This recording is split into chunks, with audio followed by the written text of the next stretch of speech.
મારું નામ સનીભાઈ અરખાણી છે। મનર પ્લોટ 11-15 રહું છું, વોર્ડ નંબર 7।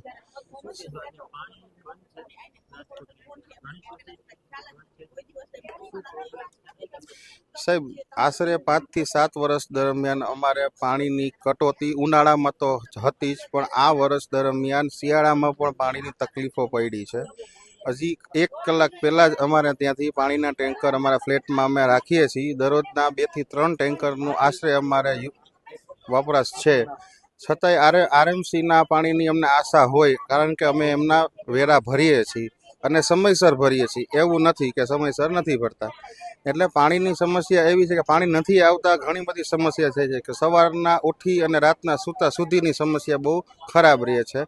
તો તંત્રને વિનંતી કે પાણી સમયસર આપો અને પૂરતું આપો, તો અમને તકલીફ પડે નહીં। હા, અમે રજૂઆત કરી છે। અમે પર્સનલી કરેલી છે, અમે સાથે ફ્લેટમાં રહીએ છીએ એમને કરેલી છે, અમારી આજુબાજુના આડોશ પાડોશમાંથી કરેલી છે, અને તંત્રમાંથી એમ જવાબ આવે છે કે અમે જોઈ લેશું, અમે આવી જશું। જ્યારે ત્યાંથી તંત્રમાંથી સાહેબો આવે છે ત્યારે પાણી આવે છે, પછી અમારે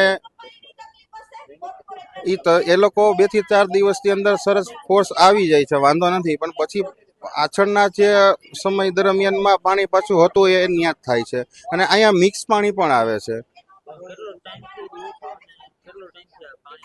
સાહેબ, આ વિસ્તારમાં હું આશરે 9 વર્ષથી રહું છું, પણ 7-8 વર્ષથી તો અમારા પાણીનો પ્રશ્ન રહે જ છે।